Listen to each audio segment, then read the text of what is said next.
नमस्कार, मैं हूं काशीनाथ शुक्ला और आपके साथ एक स्पेशल गेस्ट जुड़ने जा रही हैं जिनका नाम है नेहा सिंह राठौर, जो बिहार से ताल्लुक़ रखती हैं, आज बनारस में हैं। इनसे हम बात करेंगे क्योंकि ये सरकार की आलोचना अपने गानों के द्वारा करती हैं। तो पहले तो हम ये जानेंगे कि इतनी आलोचनाएं आप क्यों करती हैं गानों के साथ, क्योंकि वैसे आपके तो फॉलोअर्स बहुत हैं, बहुत लोग चाहते भी हैं आपको सुनना, और काफ़ी लोग आलोचना आपकी पसंद भी करते हैं, जो आपका तरीका है आलोचना करने का। लेकिन हम ये जानना चाहेंगे कि इतनी आलोचनाएं क्यों करती हैं आप?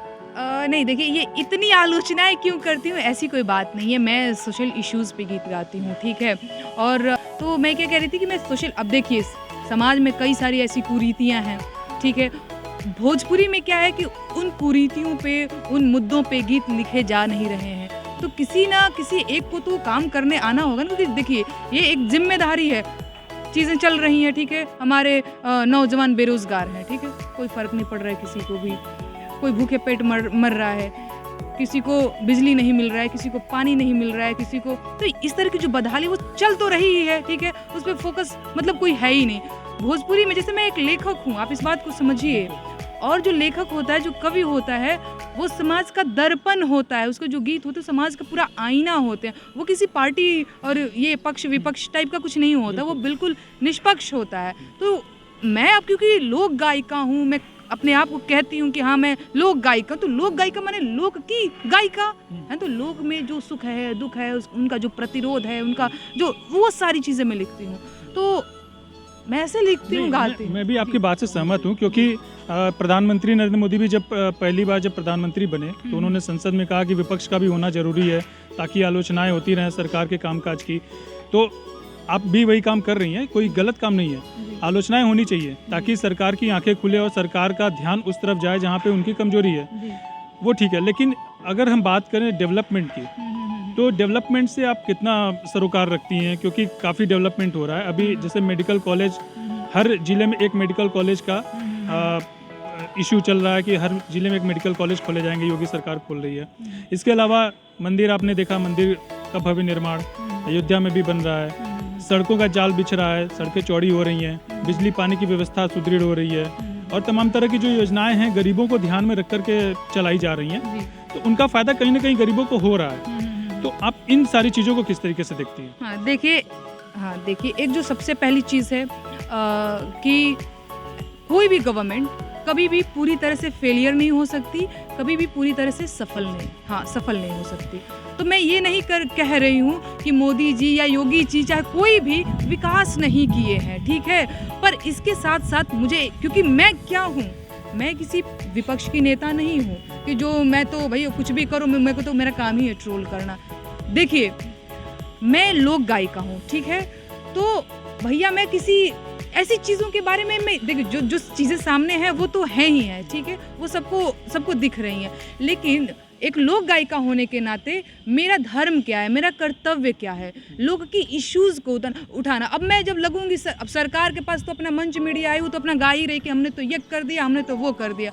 अब लोक गायिकाएँ भी आकर के कहें कि देखिए भाई सरकार ने तो ये कर दिया, सरकार, लोग हमको क्या कहेंगे कि सरकार की तुम एजेंट बनी हुई हो, सरकार की प्रवक्ता हो। सरकार के तो बहुत प्रवक्ता हैं, है ना? जो बड़ी बड़ी पार्टियां हैं उनके कई प्रवक्ता हैं। जनता का कोई एक प्रवक्ता है? कोई नहीं प्रवक्ता है।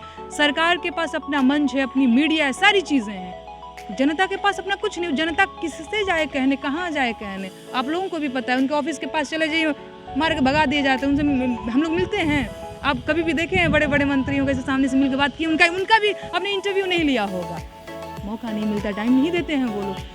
तो मैं अपना धर्म समझती हूँ कि मैं हूँ क्या और मुझे क्या करना चाहिए, ठीक है? बाकी दोबारा मैं रिपीट करूँगी। जैसे आपने महंगाई और बेरोजगारी पर भी गाने लिखे, गाने गाए आपने, काफ़ी हिट हुआ, काफ़ी आपके फॉलोअर्स भी हैं और पसंद भी आया काफ़ी आपका गाना। तो उन गानों के पीछे क्या सोच थी आपकी, आपने क्या देखा, उसको बताते हुए फिर थोड़ा गाने को गुनगुना दीजिए। देखिए, जैसा कि मैंने आपको पहले भी बताया कि हमको कुछ चीज़ें ना बड़ी जो हमको बड़ी, मैं एक संवेदनशील लड़की हूँ, आप ऐसे समझ लीजिए।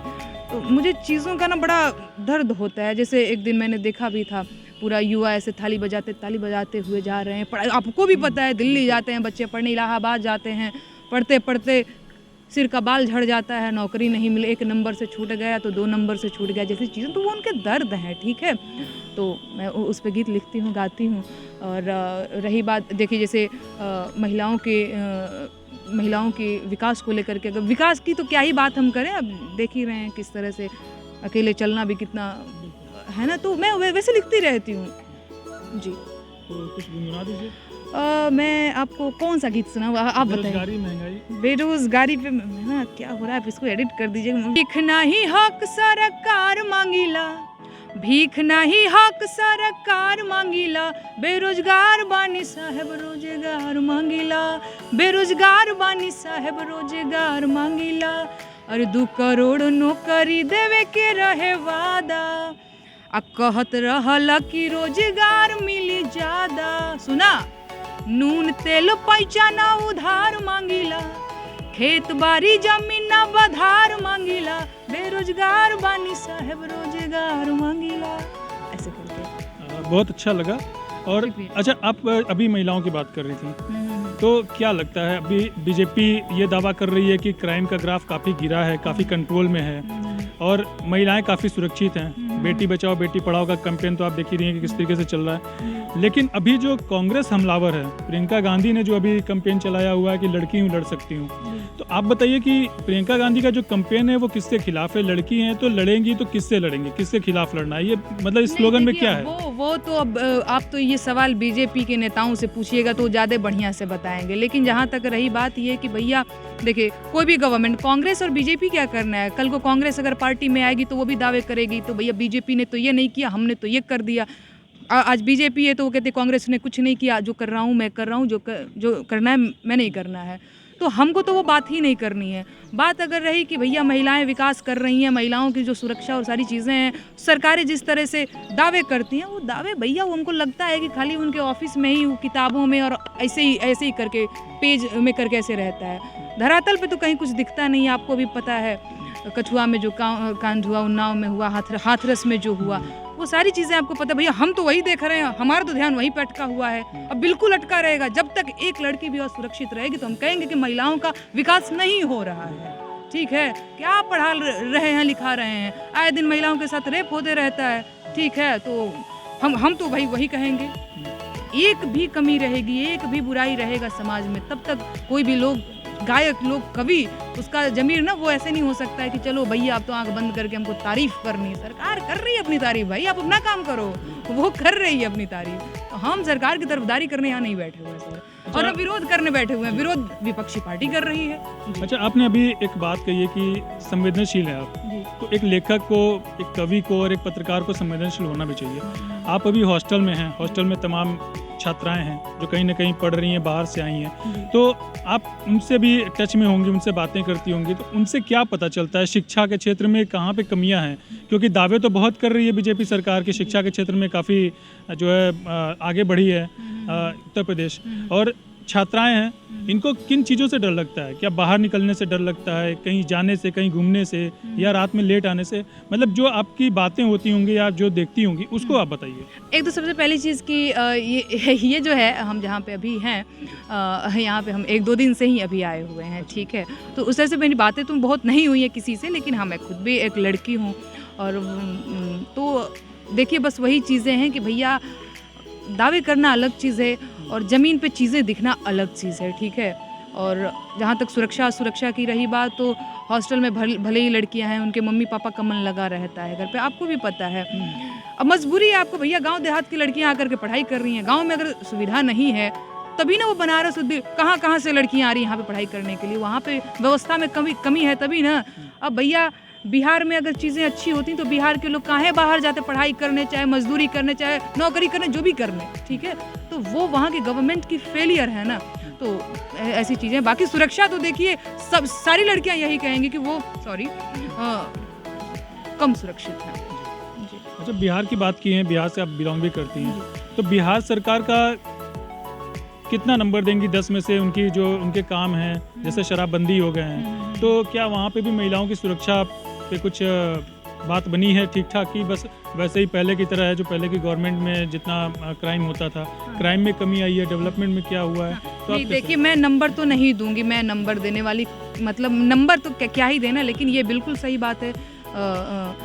नीतीश कुमार जी का फैसला, शराबबंदी का फैसला बिल्कुल सही फैसला था, ठीक है। अब हम आम जनों की नागरिकों की जिम्मेदारी है कि सरकार के फैसले को क्या बोलते हैं, सफल बनाएं, उसकी जिम्मेदारी हम खुद निभाएं। वो फैसला है, उन्होंने बहुत सही फैसला लिया है। बाकी उसका इम्पैक्ट क्या पड़ा उस फैसले का?